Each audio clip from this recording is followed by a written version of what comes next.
The week before spring break, and most of us are thinking about going home and sleeping in and eating a lot of good food, doing laundry, and a lot of homework too, right? Well, we had 9 people who went to Haiti to work there for the week. And we had 5 students and 4 adults, faculty and staff who were there with them. And today we have 4 of those students who are going to be coming and sharing with us some of their impressions about their trip to Haiti. Who's first?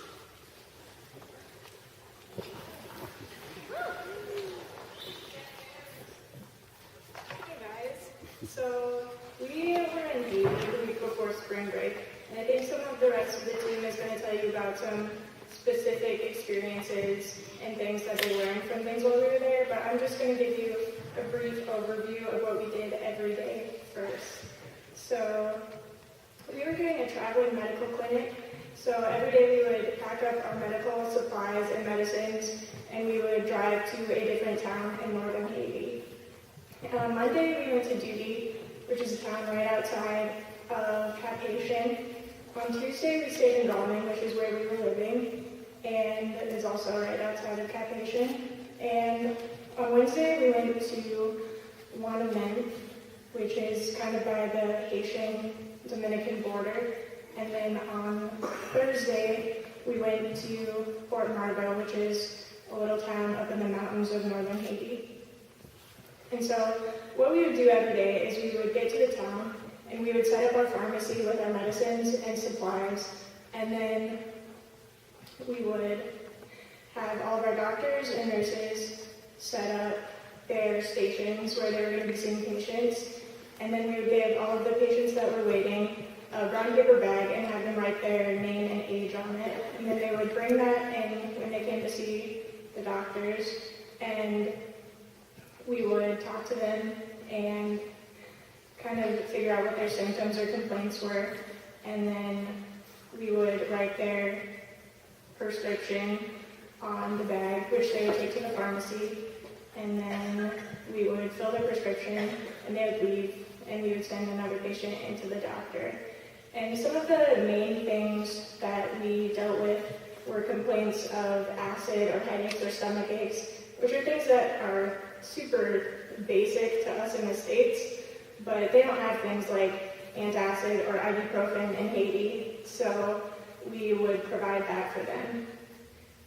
And so, yeah, that was basically what we did on the daily. So.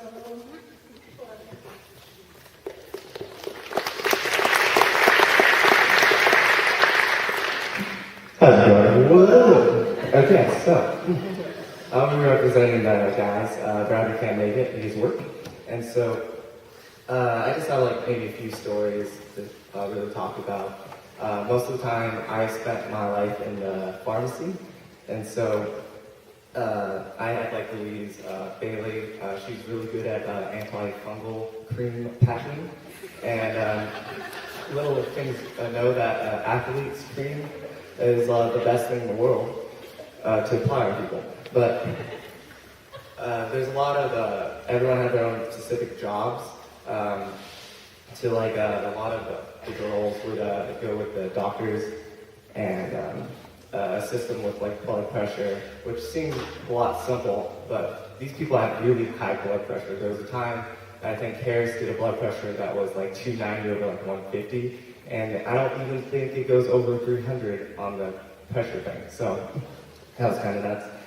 And most of the time, at least for me, it was like trying to figure out what I could do.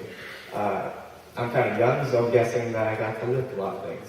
And so there's a lot of stuff that we had to bring everywhere. We had to bring a whole pharmacy onto a truck, then back off the truck, then back on the truck, then back off the truck, and fit like 15 people on the truck when there's only like 12 seats and there's medicine on there. So it was a crazy every day getting things packed, getting unpacked, and you think it would be easy, you know, with like Bradley Carl's being all muscly. He was never there.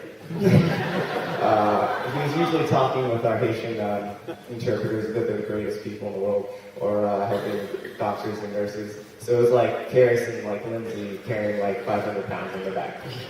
So it was great. I got to work with a friend, my close Haitian translator, best friend, Erwan. He always said yes, yes, yes, in like Creole, which is oui, over and over again, but like really happy.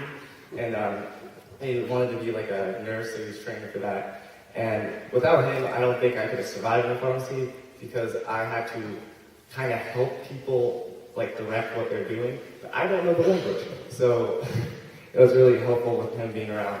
And I thought it'd be easy, put some drugs in some bag, be fine. No, you need to know their age, you need to know allergies, or like they can't have this, are they a boy or girl, how much do they weigh? That was a lot of fun. We didn't have a scale half the time, so we're like picking up kids. 35? 35 pounds, okay. And so, we had a very fun time in pharmacy trying to figure out exactly what they needed. And I'll end it off with a quick story. First Monday happened, and we were done today. It was a busy day, saw like hundreds of patients. And we were done with dinner. We're probably going to our Devo. And all of a sudden, this woman busts in with this lady in her arms, and she has like high blood pressure. She's old, breathing heavily. She throws up, and we're like, and all the doctors and nurses get all intense. They go in there. I grab a mattress. I don't know how I got a mattress. Get it over there. The next thing I know, I'm just holding this IV pool, and I'm just holding the IV, watching over, doing my thing, and they're just all doing their stuff. And I have specific words to say this. I was truly blessed to go on this trip and be part of something that I one day would like to continue doing, and that it was nice seeing later on in those days. She's fine. She's all good. Seeing her well, jumping around, and that's all I have to say.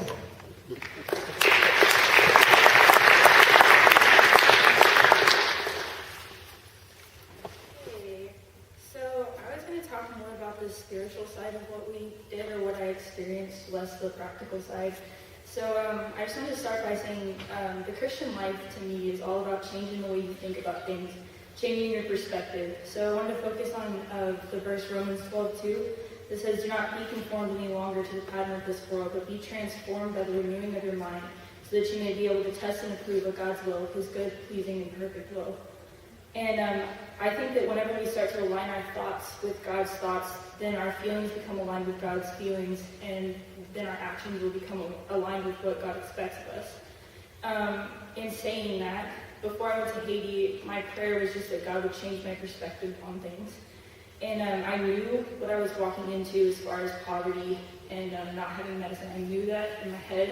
And yes, it's very shocking to actually see it up close and in person, but I guess I expected that aspect of it, and I wasn't really prepared for what I went through spiritually as much. And there was one specific case that really stuck out to me. There was a mom who came in with her baby, and I believe it was her 5th child. So she's been a mom as an 18-month-old, and this baby had never walked and never crawled. And the baby obviously had some serious neurological issues, but there was nothing that we could do for this kid. The only thing we could do is say, like, your baby has a problem, like, we can do physical therapy, but that's all. And I just, like, in that moment, like, I just felt like this, why am I even here if I can't even help these people? Like, that's all I can do. So I felt very helpless, and actually, something that my dad always used to share with me is in 1 Kings about the prophet Elijah. And when Elijah is running for his life, he's visited by God, and God simply asks him, "Why are you here?" And I kind of felt myself asking myself that question, like, why am I even here? And it really caused me to check my motivations. I felt entirely helpless. I felt like I was supposed to come and save these people with medicine and money and operations and food, but I couldn't even do that. And so I found that in my heart, I really believed that I was the one doing the saving. I was believing this lie that money and food and medicine and clothes and American doctors could save these people more than Jesus could. And I never realized how powerful prayer is. We prayed with every patient that we had, and we couldn't give them everything in order to make their lives easier, but that's not what they needed the most. In realizing this, I also realized something about myself and my own faith. I realized that I was depending on a lot of things that aren't God, and I've been placing my security in things that are fading. I've been putting my security in my faith in money and education and friends and relationships, and even living correctly, living the right life, doing things right. And none of these things can ever save me. So I don't know if anyone's ever told you this, but since you didn't go to Haiti and experience this with me, I just want to tell you that money can never save you.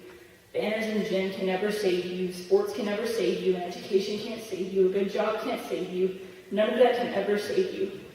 The only thing that can ever save you is Jesus Christ and the grace of God. And that may sound really obvious to some of you, and I knew that in my head, but in my heart, I wasn't living like that was true. And I believe that the enemy gets us by planting little lies in our head, just small lies that we end up believing, and it changes the way that we act. These people in Haiti have faith that I've never seen before in my entire life. And it's just, there's no way to describe it because you didn't experience it. But there are no words that I can tell you, that I can say that will make you feel what I felt being there. There's only so much that you can understand about it, but if you can't take anything from this, if you can take anything from this, take this. Do not put your security in anything but Jesus Christ, because those things can't save you. Material, finite things that are subjected to time, those things will never save you. God really answered my prayer. He's allowed this trip to truly change the way I think, and now I feel that changing the way I feel and the way I act. And God really revealed some huge lies to me that I was believing while I was there. And that freedom in not believing those things is unmatched to anything. And just believing the truth about God and ourselves is the most freeing thing you'll ever experience. And I realized that, in the end, in going to Haiti wasn't about saving these people. Yes, we helped them in a medical and a physical sense, but that's not the main reason we went to Haiti. We went to Haiti to unite God's church even across oceans. In the end, it's not about me or us or even Haiti. After all is said and done, this is about glorifying God and doing God's work to touch people in a way that material things can never do. You don't need to go to Haiti to feel this freedom. It's available to you all through Jesus Christ.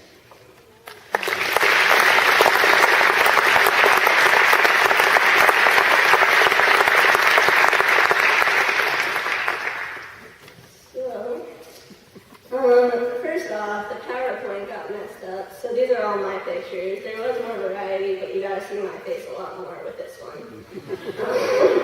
That was unintentional. Also, I guess I passed out a lot or whatever, but that shouldn't happen because I am on an incredible amount of drugs.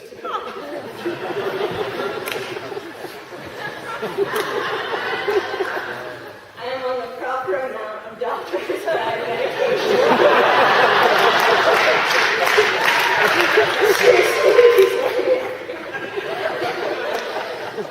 Okay.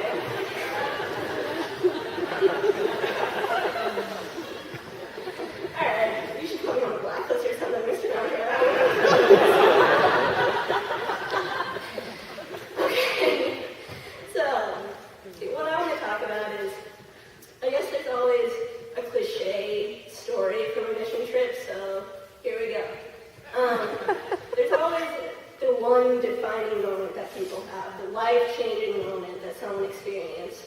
And normally you think of something that's, the children came to me, and I experienced something new, or the people there, or I saw someone's faith there, and it was incredible. And those things really do happen, and they mean a lot to people. But this is not what changed my life in Haiti.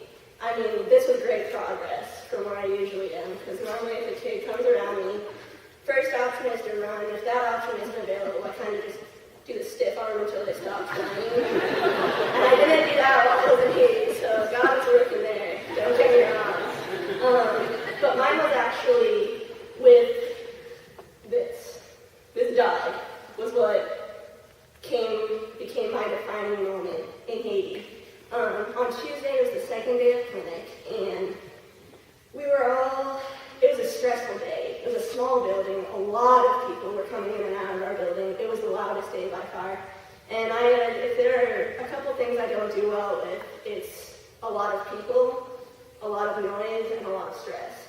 So that was everything that I struggled with in one spot. And I was just so frustrated. I don't want to be a doctor. I'm not a doctor. I can't speak their language. I don't even know what's happening most of the time. If I'm doing anything, it's running back to get another doctor who can do something that I can't, to find a translator that can do something that I can't. And so I was questioning why I was there, why I raised the money to go. I was just in a spot where I had no idea what I was doing. So I had to take a minute, and I walked out, because we were at the place we were staying, so I went out and sat on our balcony. Cried a little bit. And this dog came up behind me and put his head on my shoulder, right here, for 5 minutes until I stopped crying. Just sat there with his head on my shoulder and then licked the back of my neck, laid down and let me pet him while I finished calming down. And that was when I really realized, if God can use this dog to change my life like this, to change my outlook, how much more can he use me, even if I can't speak the language, even if I'm not a doctor and I don't understand what's happening. And so that was really my defining moment where I realized God's giving me an opportunity to do things here. I just have to let him. And so I don't mean to pull my minister card on you, but I will, because this is a minister card, because I am ordained. And I just really want to say, wherever you're at right now, if you're at your college and you're not happy here, you don't like the rules, you don't like what you're doing, but you're here for a sport or for other reasons, you're staying for your friends, there's going to be a moment that God gives you where you can decide, yes, I'm going to buy into this, and I'm going to let you do what you want in me, and I'm going to make the best of this opportunity. Or you cannot. I mean, it's up to you, and I'm not saying there's going to be one opportunity that you have to make a decision to do the right thing. They're going to keep coming until God gets to you. But it's going to be so much better and so much more enjoyable if you take that at the beginning and you can get the full experience. Like with me, I took it early in the week, and I got the rest of the week, and I really enjoyed what I had. So when God gives you an opportunity, just take it, and you're going to really enjoy where you're at, and you're going to touch people's lives.